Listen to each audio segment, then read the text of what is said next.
So we'll talk about some of the common pediatric retinal diseases. I must confess that a lot of things I didn't know till I really started going deep into this pediatric retina, and now my practice is all pediatric retina. I hardly see adults. There's no time. So let me share some of the things that I learned during this journey, almost 20 years now. So one thing everybody should know is that there can be multiple tissues which are affected in the eye, which will affect the vision function. And so while we are looking at the retina, we should not start from the retina. We should always look at the patient, the alignment, motility problems, any cognitive problems, then the adnexal pathologies. All patients must undergo a refraction always after dilatation. Then look at the anterior segment, and of course the vitreoretinal disorders come in the middle. And then of course you can also have other problems beyond the retina. So whenever we are examining the child, we will be looking at all the organs and all the parts which will finally lead to a good visual function. So one thing about the retinal examination in smaller children is that we must not use atropine for retinal examination. I still see some people using and saying, use atropine for 3 days and then come for retinal examination. No, you dilate immediately within 15-20 minutes of putting dilute phenylephrine 2.5% and 1% tropicamide. You can dilate the pupil, and most of the times the neonatal pupil dilates very nicely. And so you just have to put 2 or 3 times, and the pupil dilate. And in little older children, you can always use arm restraint, so you can hold the arms behind the head of the child, so the elbows should touch the ears like that. Then the baby becomes stabilized, and even 3-year, 4-year, 5-year olds you can easily examine. Okay, and sometimes we use the wire speculum or a depressor. But in little older children, you don't need to do that. If you just hold that patient like this with the attendant, then you can examine and stabilize the head, and you can open the eyes and see them. So all patients don't need anesthesia examination. So of course, in COVID times, we will be using the COVID box which Samira in our center, Vijayawada center, has made. So it's basically just a small box as if it's a lid of an incubator. So this box, which is just a lid, we move to different places and we keep the baby under it. And so we are safe while the baby is crying and all, so we don't get those aerosols. And we can do the laser also through these boxes. And if they're in an incubator, of course, we can see through the wall of the incubator, and we wear full PPE when we are examining nowadays. So coming to the topic, the eye and the retina can be affected by all these things. So whenever we look at any retinal pathology, we should try to classify and put it into one of these. And this is for residents also. Whenever you are asked about any pathology, you should, or what are the causes, then causes should come like this: congenital infections, vascular tumors, trauma, hereditary, metabolic, nutritional, refractive. So you can see that we go in that order. So as far as congenital anomalies are concerned, most of these which affect the retina are either whole globe anomalies or like albinism or disc, methylated nerve fibers.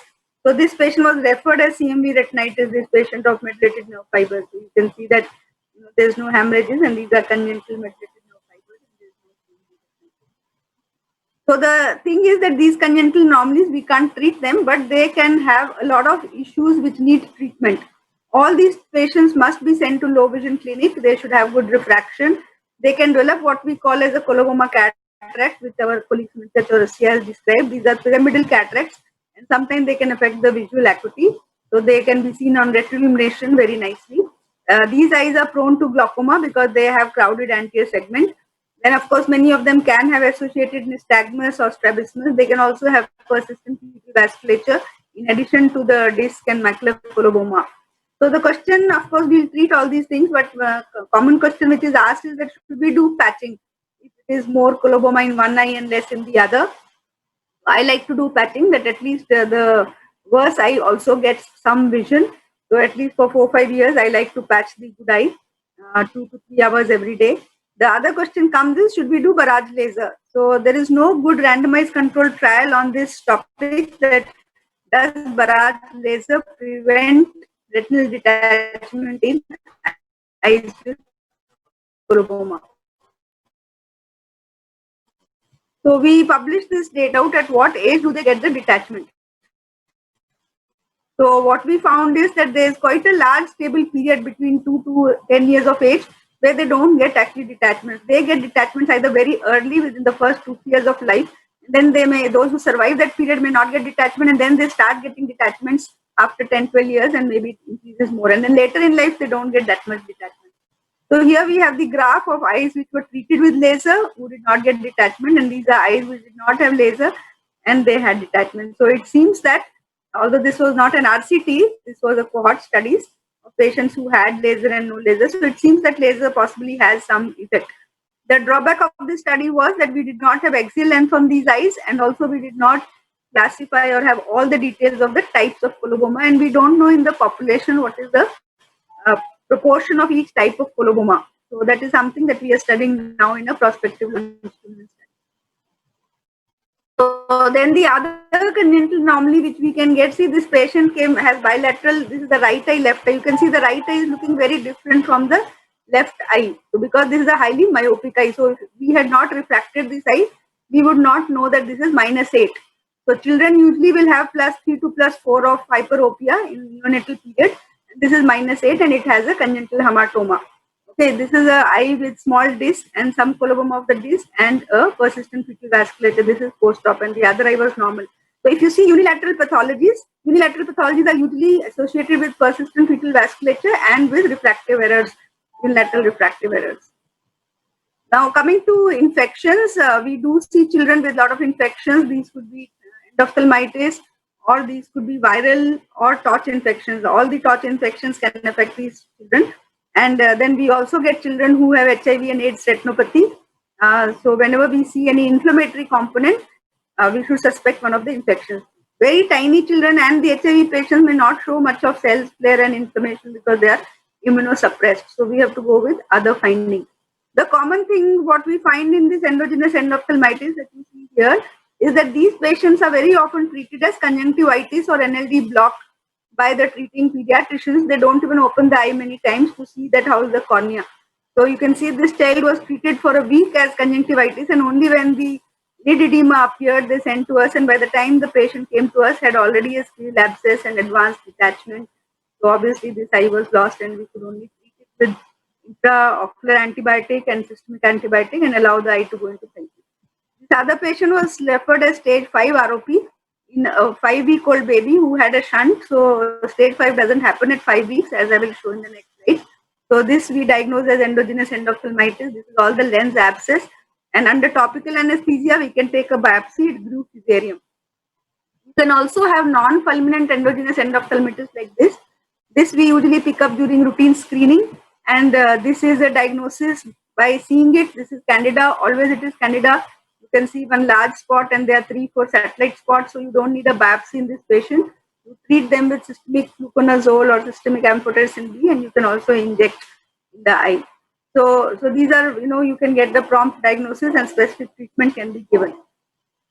So this patient, the mother told the doctor that my child has some eruption on the face. This was a preterm baby and is also having some redness. So again, without examining, the doctor told these are mosquito bites on the face and she has conjunctivitis. After 2 days, when our team went for ROP screening, they diagnosed that child was actually having very typical classical acute retinal necrosis.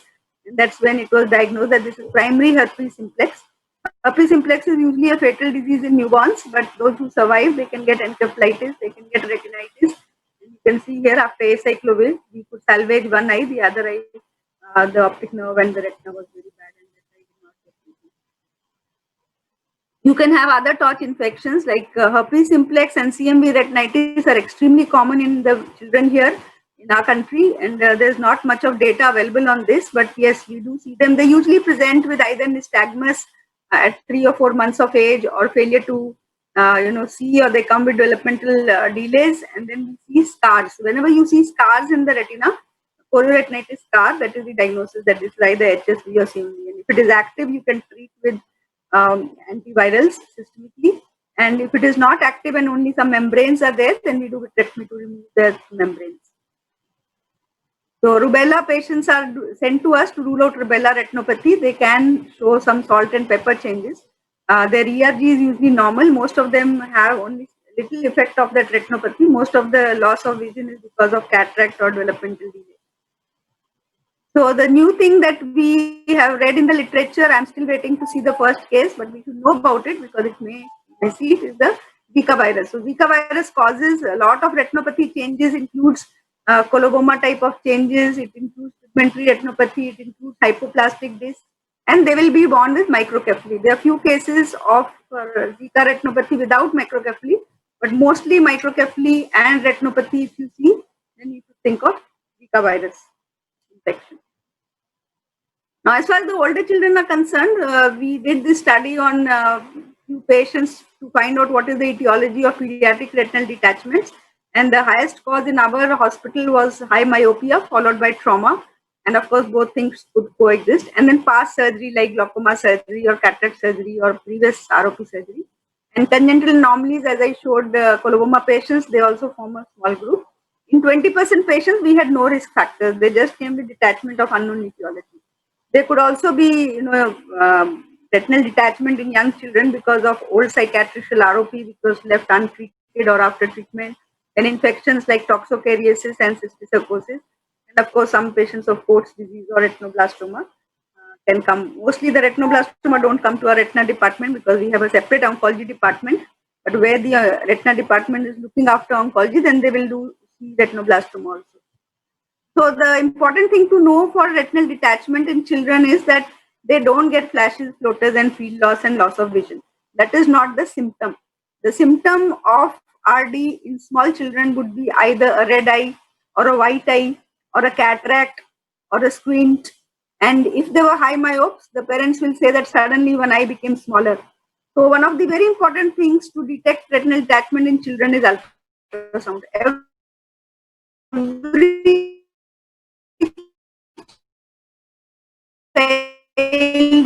you must do ultrasound.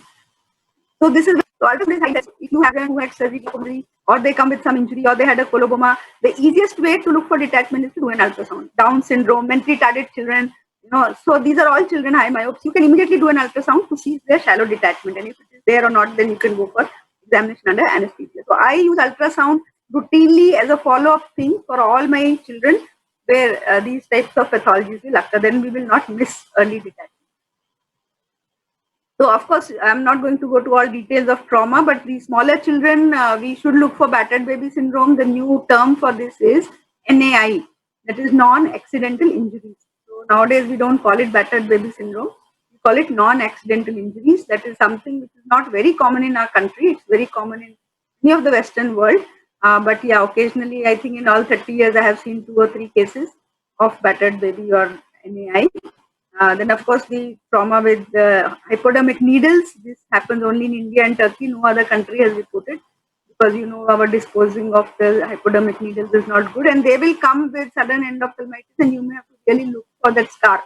In 20% patients, you may not find the scar because it had pierced through the sclera, and of course, that will heal by the time child comes to us.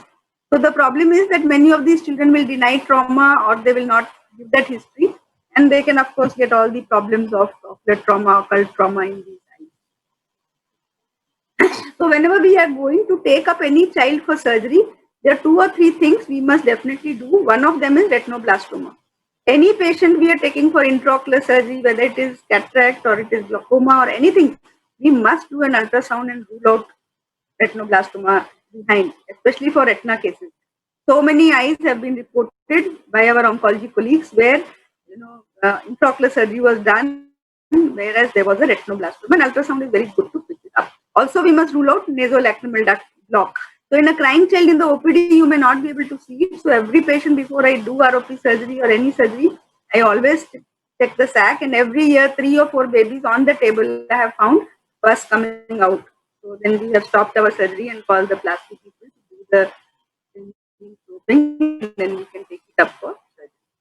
And every case in my theater has to have the other eye dilated at every visit when they come to the theater, because that is the only opportunity for us to do a good retinal examination of the fellow eye. So of course, all types of tumors can present. This child presented with trauma and was sent as orbital cellulitis, and she had a tumor behind. They can also be children who have leukemias or systemic malignancies, and they can present to us. This child had leukemia, who came to us with hypema and detachment behind. So so these are the things that we have to watch out for. They are rare, but we should keep our eye open and watch out for any underlying systemic or local malignancy. In newborns, the retinoblastoma usually will not present as a leukocoria. Most of the newborn retinoblastomas present as a macular lesion or a smaller tumor and then slowly grows. So whenever you have leukocoria in a newborn or a very early fetal life or neonatal life, then there are other possibilities rather than retinoblastoma. Of course, we always rule out retinoblastoma. One thing children are sent to our OPD is to rule out cherry red spot. Now, cherry red spot, this is one of the few cases that we could see. Most of the cases don't have a cherry red spot, but when it is there, it is quite prominent. You can easily diagnose it. It looks like the cherry red spot that you see in CRAO. Actually, it is better well defined, and the surrounding retina will be normal. Now, I don't know the answer to the question that if on the first visit there is no cherry red spot, after how much time should we reevaluate these patients? I tried to find from CDC and from literature. I don't have the answer that at what point of time in the course of these storage disorders this cherry red spot would occur, and at what time it will not be there. So we don't usually call them for follow up if it is not there. We only see if it is there. If it is not there, we just send back and say it was not there. Now, coming to the retinal vascular disorders, which are very common, we are going to talk about a few of them, the PVR, Coats disease, and of course ROP. So all of them are like any other retinal vascular disorder, like your Reynolds disease or diabetic retinopathy. The only difference being that ROP is very rapidly progressive. It's a quick phase disease, whereas the others could be slower. And the treatment remains the same, like any other retinal vascular neovascular process, that is laser, sometimes cryo, anti-VEGF injections. And of course, the problem occurs because we can't do FFA. It's not easy to do OCT. So pediatric OCT is not easily available. And now we have OCT angio. So again, for pediatric cases, so we don't have all the tools which are available. The only tool which is available to us is a B scan, maybe a UBM, and our good old indirect ophthalmoscopy. So we must do very good indirect ophthalmoscopy under anesthesia in all these children because we may not have other tools as opposed to adult cases. So which babies to screen? I think this is something which will come in the exam also in your theory exam. You may not get a case in your practical exam as residents, but in theory, yes, ROP will be asked. And everybody should quote the Government of India website, Government of India Guidelines 2017. This book by Rashtriya Bal Swasthya Karyagram is available on their website. It's a small handbook. Everybody should go through it. It talks about newborn eye screening and ROP screening. And all the giants of ROP in the country were on the panel who have written this book, Dr. Dogra, Dr. Gopal. So our screening criteria in India is what is to be followed: less than 2,000 gram baby in less than 34 weeks, and all babies less than 2,000 grams and or less than 34 weeks have to be screened within 30 days of birth. If they are bigger babies, that means more than 2,000 grams and more than 34 weeks, then they have to be screened if sepsis or poor weight gain or lung problem. Then also they must be screened. But whether factors are present or not present, all babies with these two criteria have to be screened. All preterm babies whose gestational age is not known, because many of our mothers don't know their last menstrual date, then they have to be screened. So the pediatrician should inform the parents and the ophthalmologist, and we should screen them for ROP. So when to start screening? So this is what I have worked very hard on making this slogan, "Tees Din Roshni Ke." So 30-day to vision, day 30 strategy, because the Western literature talks about screening at 34 weeks, 31 weeks, 32 weeks. So whenever mothers don't know their LMP, we cannot have screening criteria which are based on LMP or ultrasound and gestation age. And because of the large number of babies that come to our OPDs, it is not possible for the sister or nurse or the doctors to really sit down with the mother and then try to find out whether this baby is 31 weeks or 32 weeks and which day we have to screen. So the easiest way is on the day of birth, put a stamp on the file that this is the date of birth, 30th January. So before 2nd of March, this baby has to be screened. So then it becomes a benchmark and everybody can follow. If these are smaller babies, then we must screen within 20 days, a week earlier, so that we can pick up the APROP. Now the question comes that, the mother is going to be discharged on day 10 and then she's going to go to her parents' house and then she's not going to come back. So can we screen before that? Yes, we can screen. We can screen day 1 of life. We can screen day 10 of life. The problem is that the disease starts only after 15-20 days. One. Second, in very tiny babies, the tunicosovascular lentis is there. So pupil may not fully dilate in all the babies. So you may not get a very good view. Also, very tiny babies, sometimes they have corneal edema because of hypoglycemia or hyperglycemia. So the cornea is not very clear. You may misdiagnose that as glaucoma. These are not glaucoma. Glaucoma is cornea will be large. Here cornea will be normal, but it will be edematous. So even if you can't see, at least you can warn the parents that, we are not able to see the eye retina and you have to come back on such and such day, and you can explain the importance. So if the baby is not going to be there between 20 and 30 days, you can still screen. And on screening, if you can see the retina and it is normal, then you can say, okay, you can come back after a month or so. So, but always in tiny babies, especially when they are 30, 32 weeks, don't stop at one screening because you may have missed something. I will show something like that. So you always call back again for a repeat check. That you have to do a repeat check. So tell them that it is 80% developed or 90% developed, and you have to have one more screening so that you are very sure that you have not missed any finding. So how does the retina look in a newborn? So this is a 30-weeker. So this is an immature retina. This is a normal retina for a preterm baby. So what is a normal retina for preterm baby? You can see it is sparse. There are not many vessels. Second, each vessel is branching into two. So this is what you have to see with your indirect or with your camera, that am I seeing each vessel branching into two? What happens is sometimes people look at the red reflex behind and they miss the vessels and they see the choroidal vessels and they think retina is mature, but they have not followed the vessels, and that is the pitfall. So we should always look at branching vessels and they should be dividing into two. Then we know that this is an immature retina. This is the same eye at 30 weeks. After 2 weeks, you can see little more vessels. They have gone further. At 34 weeks, you can see the retina has become more pink in color and the vessels have grown more. So this is how a mature retina would look like. So what is a mature retina? It will have a lot of vessels. It will have dichotomously branching vessels. It will have paired vessels, artery and vein, and it will have this shining reflex of the ILM. So once you see that, then you know it is mature. So mature retina is defined as vessels have reached the ora serrata. But that's not the only thing. So all these features should be there for us to say this is a mature retina. Immature retina, the vessels have not reached the ora serrata. The other clue is what I have written here. ROP eyes dilate slowly. So when you put the dilating drops, if you see pupil has nicely dilated fully, then you are more sure that there is no ROP. Media is clear. Whereas ROP eyes, it will not dilate easily. You have to put 3, 4, 5 times, and if it doesn't dilate, then you should think that there is severe ROP behind. That is why the pupil is not dilating. So don't keep on putting drops that it is not dilating. So most important thing is the pattern of vessels. They should be dichotomously branching. If they are not dichotomously branching, that is ROP. So in ROP, the other important thing different from other retinopathies is the plus disease. Plus means there is dilatation in tortuous field. So again, this is not difficult to see. You can see here pupil is not dilating.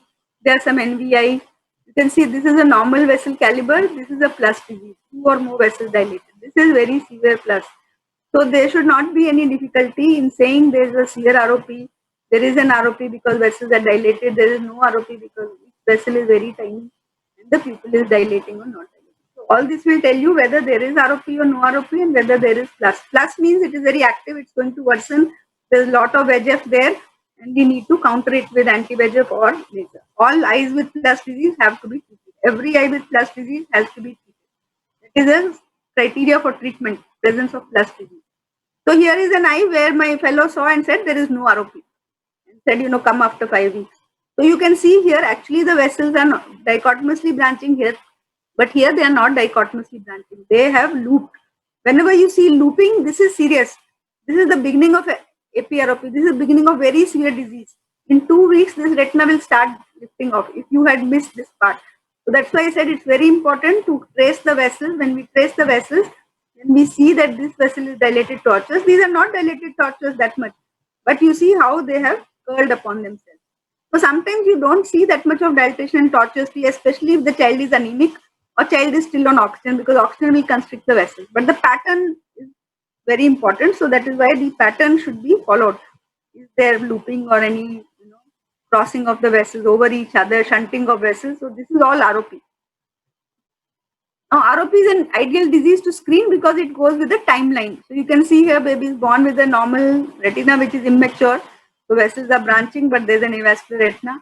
In 20 to 30 days, it will start developing stage 2, 3 plus. And if we don't treat it in another 2, 3 weeks, by 6, 7 weeks, it will start developing detachment. stage 4A and 4B, and then within 3-4 months it will go into stage 5. So we already know the natural history. So our aim is to pick up the baby somewhere here so that we can modify the disease or treat it so that it doesn't go to these stages of 4 and 5. So just to show the pictures, those who have not seen, this is stage 1 where you just see that the vessels are branching, but they are not moving forward. Because they don't move forward, they only branch, so they just collect here. So that is what causes this demarcation line between the avascular retina and the vascular retina. In stage 2, this demarcation line becomes thick because again the vessels are branching, but they are not going further. You see here in the posterior part, the vessels are normal. So baby was born with normal vessels up to here, and in 3-4 weeks after birth, the vessels were multiplying, but they were not moving forward. So it caused that ridge. In stage 3, they form new vessels which starts jutting into the vitreous cavity, what is called an extraretinal proliferation, stage 3. So this is all to be treated. So any stage 2 with plus or stage 3. So any plus has to be treated, and stage 3, which is new vessels, which we always treat in all retinopathies, new vessels. So this is APROP, where you see there is no demarcation and there is no dichotomously branching. Everything is bunched up into whorls and circles and geometric shapes of these vessels and shunting, and nothing is very clear. So this is advanced stage of APROP. Stage 4A, the macula is attached and retina is detaching on the sides. This needs immediate surgery within 2-3 days. Otherwise, you see, this is after 1 week. The same eye, I did not operate because that was my learning curve. I thought macula is okay. This will stay like this for some days. Let me watch. And within 5 days, the patient came back with macula involved. And if we had not treated there, then it would go to stage 5. We operated at this stage, but we should have operated here. This is the best time to operate, the moment the retina starts lifting. So that's about ROP. Now we go to FEVR. FEVR is very same as ROP. The pathogens is same. The only difference is in ROP, there's upregulation of VEGF because of prematurity, and here the same thing happens because of a genetic defect. So this is an autosomal dominant disease. So multiple members of the same family would be affected. It can also be X-linked recessive. So then more males are affected. And here it is always bilateral. So the hallmark of the disease is that the peripheral retina never gets vascularized. It is always in zone 2 or zone 1. It is not like there are no ghost vessels. So there are no occluded vessels. The retinal vessels never grew further than zone 2, or they remain in zone 1. So you can see here this patient, there is a wreath of hard exudates which is telling us where the vessels have stopped. This whole area is avascular, this is vascular, and these hard exudates. So even if you find one hard exudate in a newborn retina, then you know this is FEVR. So it has 3 components: exudative component, vitropathy component, and retinopathy component. Retinopathy component means they are new vessels, hemorrhage, vitreous hemorrhage. Exudative, of course, you can see the hard exudates or exudative retinopathy, and vitropathy is characterized by the folds. So why do folds occur in newborn retina? So anytime you see a fold like this, where the retina is dragged, this means the disease has occurred in the neonatal period. It's just like if you see a ophthalmic eye, you know that this glaucoma occurred in childhood. So the neonatal retina has the ability to stretch and create folds because the vitreous pulls that retina and the retina can drag. In adults, this doesn't happen. In adults, you will not get folds. You will get tabletop detachment, like in diabetic patient, the whole retina goes up. But here the retina drags and it stretches and it becomes larger than the globe. So that is what causes these folds. So here we have a mother. This was the mother. She was blind in one eye and other eye has exudation, new vessels, traction. And then we warned her that you are going to have children who are also going to get this disease, and you must screen them within 1 or 2 days of birth. So FEVR is a congenital disease. The child is born with FEVR. You can see here this baby, she came after a few days. She didn't come on the day of birth. We had told her to come on day of birth. And you can see here there is no plus. There is no plus. The retina is grown up to zone 2 and there are already new vessels here. And so we immediately lasered, and this child never got this problem like his mother. And then the second son also we told. You can see here second son came at 2-3 days of birth. So again it was highly avascular retina. And we have lasered it. And again the second son also did very well. So FEVR is a disease of newborns. We must screen within 24 hours of birth, and then we can treat that retina very safely. Here's another patient who was referred as endophthalmitis or retinoblastoma. So had stage 5 FEVR at birth, and in the other eye we could see there was hard exudates, there was a traction. So we could do the surgery, and after laser and all the hard exudates, everything disappeared. So in Coats disease, this is unilateral. FEVR is always bilateral. So if you see exudation and abnormal vessels unilaterally, then you think of Coats disease. And here, of course, Coats disease differential diagnosis, we have to rule out retinoblastoma because we can present with xanthochoria, that is, total detachment. And if you see them very early in life, then you might see few hard exudates and telangiectatic vessels. But if you see them later, then they would have very thick capsular calcification or thick fibrous tissue in the foveal area, then the vision will permanently be reduced. But still you treat them so that they don't go into neovascular glaucoma. So this is one patient who was referred from Pakistan to us. So this father sent this photograph. This was pre-treatment, has been treated with laser, cryo, and also anti-VEGFs. And now he wanted some treatment for this scar. I said, be happy that you got such a good outcome. So yes, they can get good outcome if you treat them with, multiple sittings of treatment. So Coats disease should not be treated at one sitting heavily. Then they'll go into detachment. You should treat them sparingly, slowly. Do laser, do cryo, give anti-VEGF, even you can give IVTA. So step by step, slowly, then the disease finally dies out.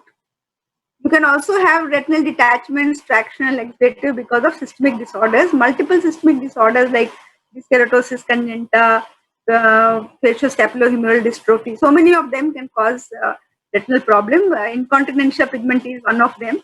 So any patient of incontinentia pigmenti, you must see them under GA and look for, avascular retina and treat it with laser. And this particular patient I should have treated with vitrectomy, came with traction and avascular retina. I treated only with laser, and in 10 days it developed leukocoria. So I should have done vitrectomy to remove all this traction and then done the laser. That I learned later. So coming to retinal dystrophies, when we see a patient of retinal dystrophy in a young child or a older child, we have to see what is the question being asked. So for children, sometimes we don't know is there dystrophy or not. So they are brought with like, is the child seeing or not seeing? Or is the child seeing well? And is the visual impairment in the child due to a delayed development and that is why child is not seeing? Or is the developmental delay because he has a vision problem and that is why he is not developing? So various questions come when we have newborns or less than 1 year old children who come to us to rule out a dystrophy. Now we can do ERG in some of them under anesthesia or under topical. But important thing is that if your ERG is not very good, it doesn't mean child is blind. They could still develop an ERG over next few months. But if the ERG is good, then you know that, okay, the retina is reasonably healthy. So the diagnosis of various retinal dystrophies, of course, we use ERG, but we also use the clinical appearance. So many of them have very typical appearance, whether it's Stargardt's, where you will see a bronze beaten metal appearance and the vessels are normal, or it is where you see this color which will change if you put them in dark. In retinitis pigmentosa, people make a mistake. This patient was referred as Stargardt's. So what is important is that all patients of RP may not have pigments. I will show some pictures. So this patient, you have to diagnose by arterial narrowing. All patients of RP, even in the very early stage, will have arterial narrowing. And arterial narrowing is often missed by people. So how you diagnose arterial narrowing is, as I said, all eyes should have two vessels. They should be paired vessels. So normal eyes are paired vessels. You can see here vein and artery. And the retina is succulent and thick. It seems the vessels are dipping into these tissue, whereas in RP the whole thing looks dull, it is lusterless, that shine is gone, and you can see here only one vessel and the other vessel is not seen. So that is how you will diagnose that this is the RP case. It may or may not have pigments. And here I am showing pictures, especially in South India, we have a lot of RP. You can see how varied the phenotype could be. There could be no pigments, there could be a lot of pigments, there could be something which looks like a Stargardt's because it has a posterior pole involvement. So in the West, they don't see these types of RP. In the West, they say that the macula is not involved. It is involved late. But in our cases, we do see macular involvement very early. And of course, they could also have syndromic disease where they can have limb abnormality, obesity, gonadal hypogenesis. So we have to rule out, or hearing loss like in Usher's. So when we see the whole history, then we can make out whether they have syndromic or non-syndromic retinal dystrophy. If you have a child who has a very high hypermetropia, like plus 14, plus 15 refraction, then you must look for any retinopathy because these are eyes with posterior microphthalmos or nanophthalmos, and they can have associated retinal dystrophy. Always refract, as I said, all patients must be refracted. Most of the RP patients would have myopia, but you can have high hypermetropia and then they have a different disease. You can also have disorders which are rare, like which are labeled as RP, but they're not RP. And how you know it's not RP? Because the vessels are normal. You can see here, vessels are normal. It looks like there's a large macular change. It's actually a schisis. And these are enhanced Escon syndrome. I'm not going to go to details, but I'm just saying when you look at retinal dystrophy, look at the vessels, look at the disc, look at the macula and periphery, and then come to the diagnosis. Just because child has myopia or child has some pigments in the retina, they are not all RP patients. Now, the commonest cause of nyctalopia is, of course, vitamin A deficiency. So, in the residence exam, when I ask causes of nyctalopia, they tell everything except vitamin A deficiency. The first thing you should say is vitamin A deficiency. Always you should say vitamin A deficiency. Now, if we are talking of ERG or we are talking of retinal dystrophy or night blindness, so the first thing should be vitamin A deficiency. Okay? So, this they can get small white dots in the retina. Mostly the retina is normal, but of course, the other cause of pigmentary retinopathy in children is LCA. So we should differentiate Leber's conjunctivosis from RP. So initially, about 30-40 years ago, the LCA was labeled as severe RP or congenital RP. Now we differentiate them because they are completely different disorders. These patients usually have stable retinopathy. They have very severe vision loss, but usually remain stable. And they will have this eye poking. They can develop keratoconus. They can develop eye drops. So they have a little different disease spectrum than the typical RP patient. So why should we worry about these dystrophy patients when there's no cure? So of course some cure is coming, like LCA. Now we have a gene therapy. But important thing is that these patients can develop over and above their problem, other problems. For example, this patient whose photo you are seeing actually has lost lot of vision because you can see she has total cupping. She has angle closure glaucoma. So she didn't become blind of RP. Her macula was still spared, but she became blind because nobody checked her intraocular pressure or AC depth of gonioscopy. You can see she has almost near total cupping the vessels. You can see the Bennett sign here. So they can develop cataracts, glaucoma, they can develop macular edema, macular holes, choroidal neovascular membrane, epiretinal membranes. They can also develop detachments. They can have a Coats retinopathy which requires treatment, vascular malformation. They may have a lot of vitreous opacities, and if you operate and remove those vitreous opacities, the vision improves. And of course, as I said, they can have eye poking and refractive errors. Then they can have systemic problems. So these patients need a very comprehensive examination, a detailed examination. What happens in many places, you just see and say RP kuch nahi ho sakta hai, no treatment, please go to blind school or go to low vision department. No, they can have conditions which require treatment. Then the other disease which we see in children is of course retinoschisis. This is very common, retinoschisis, X-linked or otherwise. So how you detect early retinoschisis is by these. These are the foot plates. They create this honeycomb-like appearance. This is because the retina is split. Just like you split bread, untoasted bread, if you put jam and then split it, you will find few dots on one side and few dots on other side. Same thing happens in the retinoschisis retina. As it splits, the foot plates of the Muller cells which go through and through the retina, they split and you get these dot things. So this is the early schisis, and of course when it is late, schisis, and then you can have detachment. So this child had a detachment and then we could fix it back. So retinal detachment we should look for. And you can also have choroidal neovascular membranes in small children. So this is Best disease in a 6-year-old child. We published this. He came with hemorrhage in one eye. So again, this is not AMD. This is Best disease with secondary CNVM. You can have that. You can have CNVM, coloboma, choroids. I have a lot of children who have a CNVM, both these Best disease and coloboma patients, they respond very well to 1 or 2 doses of anti-VEGF. They do quite well. So for foveal schisis patients, whether it is because of enhanced Escon syndrome or retinitis pigmentosa or some of these conditions, we can use dorslamide. Even in foveal schisis, you can use dorslamide. And here's one example where vision improved from 2000 to 2060 and 2030 to 2025. This took about 2 years to happen, and they can respond very well. Previously, we were giving oral Diamox. Now we give topical dorslamide, and then it responds quite well. Only it requires a prolonged therapy. So I think it's very important to conclude by saying that most of these patients, they will do well if we treat very quickly, very fast, comprehensively, and even you can look at this retina and you might think this child will not see anything. His macula is towards one side, but you can see his writing at 5 years is better than mine. This is because after the surgery, we have given him glasses, we have given him telescopes, we have trained him, trained his mother.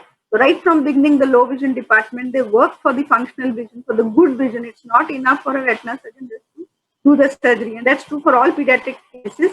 You have to treat their amblyopia, their refractive error, their functional vision. Then they do very well. So the low vision department is a part and parcel of management of the retinal disorder. So I would like to conclude by saying that early ocular diagnosis in these children will save vision. They don't come with any symptoms.